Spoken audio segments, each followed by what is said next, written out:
Voilà au 4e étage du salon Fujiya Evic de l'automne 2016. Pas mal de choses à cet étage à voir. C'est parti.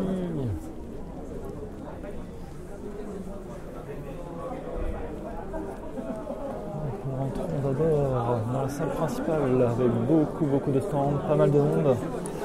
C'est la salle la plus peuplée. On commence avec le stand Bayer Dynamic qui présentait leur nouveau casque Aneron. Je ne sais pas si je vais avoir un casque qui est en fait le remplaçant du T90. J'ai pu l'écouter, c'est vraiment très bien. Donc il n'y a pas encore de prix de décider, on ne sait pas trop à combien ça va sortir. J'ai pu tester aussi le DT 1990 qui est un casque un peu plus chaud avec un peu plus de basse par rapport à l'Aneron qui me paraît un peu plus neutre, un peu plus droit. Donc il y a quand même un petit pic dans l'aigu. C'est un casque qui risque d'être un très bon rapport qualité-prix, surtout en Europe. On peut continuer.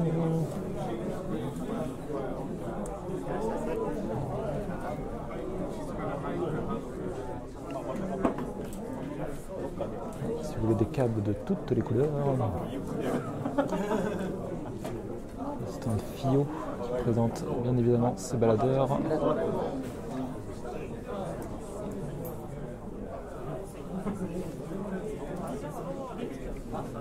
Ici vous avez le stand Final, anciennement connu sous Final 2 Design. Présenter leur Lab 2 qui est, je crois, l'écouteur le plus cher jamais sorti. Ils sont à près de 4000 €, voire même ça dépasse peut-être 4000 €, il me semble. Stand unique Mélodie où il y avait les Mason 2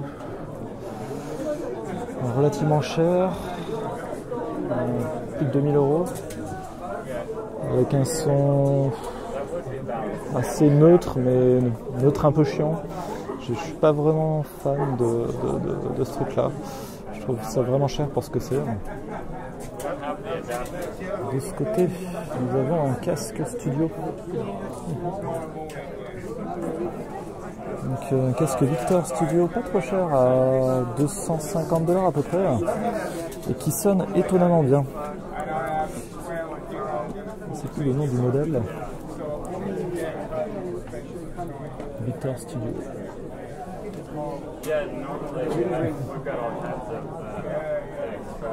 Ici nous avons le stand Campfire Audio avec Calib et Ken.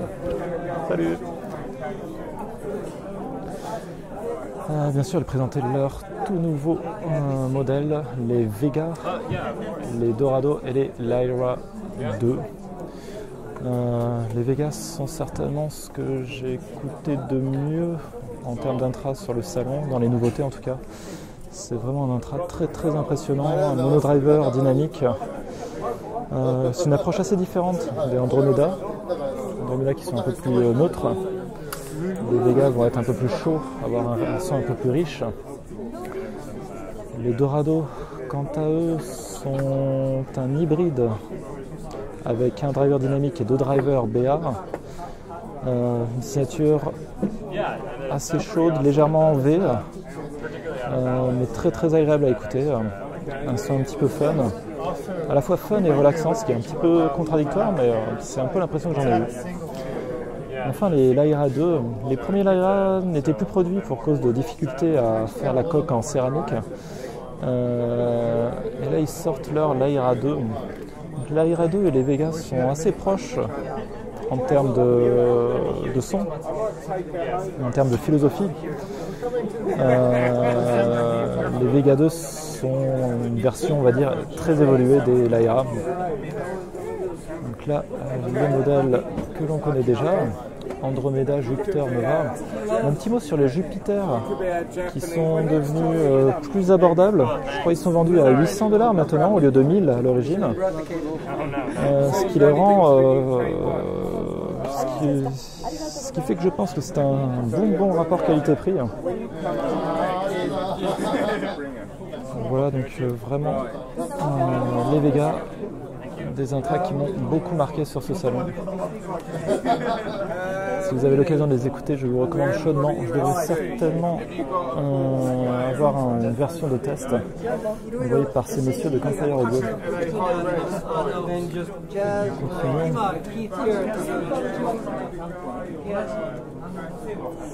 Donc là nous avons le stand de Oriolus qui présentait les Melianas, leur nouveau intra multi armature équilibrée, 10 drivers BA par oreille. Le son était étonnamment proche des Oriolus originaux, donc il y avait un peu ce feeling de driver dynamique malgré que ce soit des drivers BA, ce qui m'a assez étonné d'ailleurs, avec peut-être un peu plus de raffinement que les Oriolus originaux. Par contre le prix va être assez élevé, je pense aux alentours de 2000 € peut-être, 2000 $. Ce qui fait que le rapport qualité-prix par rapport aux Oriolus originaux va pas mal chuter. Enfin il y a aussi les Forchteni qui est leur entrée de gamme. Ceux-là seront disponibles je pense à peu près aux alentours de 400 $. C'est un hybride 2BA et un driver dynamique. Là on retrouve la patte du son de la marque. C'est vraiment je pense un très bon produit, bon rapport qualité-prix. Ils présentaient aussi leur nouveau lecteur que je n'ai pas écouté. Nous continuons par ici.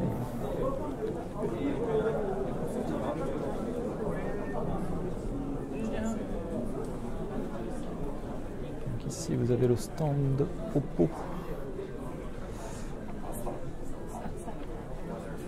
Il n'y a pas grande nouveauté. Ici, ils ont peut-être leur nouvelle ampli portable HA2 SE. Leur premier ampli portable avait eu un certain succès. Et là, on arrive sur le stand Cavalli Audio et Mr Speaker, où on pouvait écouter les Ether Flow, Ether C Flow et le Ether électrostatique. Donc le Ether Flow est un bon petit upgrade par rapport à l'Ether original, avec un peu plus de résolution, un peu plus de tout. Il m'a semblé peut-être un petit peu plus lumineux dans le médium.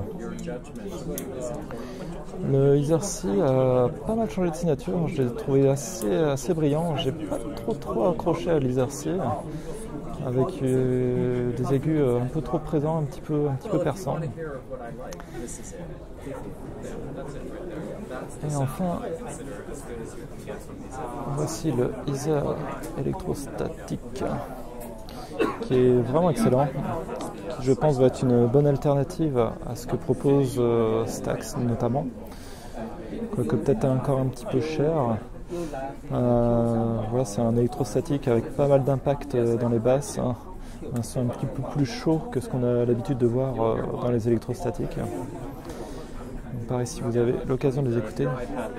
Ils sont aussi extrêmement confortables. Voilà, avec la place pour les oreilles qui a été pas mal élargie pour ces nouveaux pads. Ils sont très légers aussi.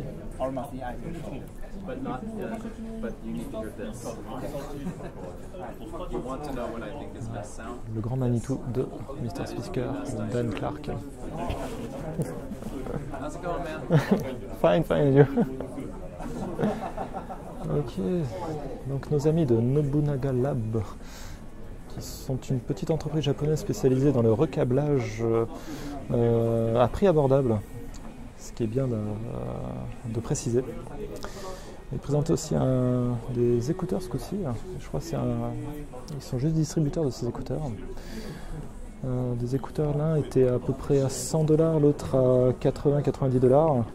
Celui à 100 $ est un bon performeur pour le prix, je pense. C'est du mono driver dynamique. Je pense que ça va être un produit assez intéressant. C'est le TFZ Series 5 In-Ear Monitor de la marque WiseTech. Voilà, je pense un modèle assez intéressant dans le milieu de gamme.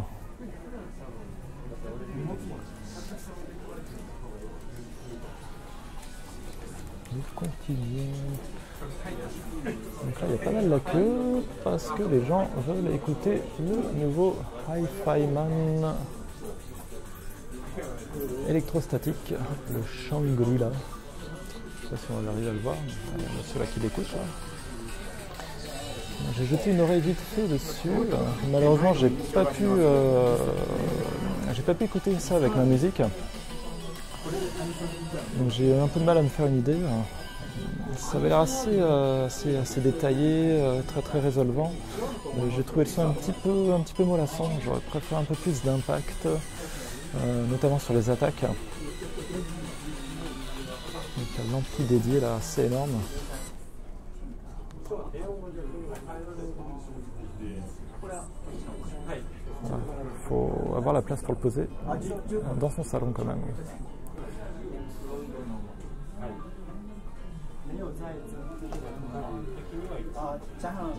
À côté, je ne sais pas si on voit, là derrière, il y a le H1000 version 2 qui est aussi en test, que je n'ai pas testé encore.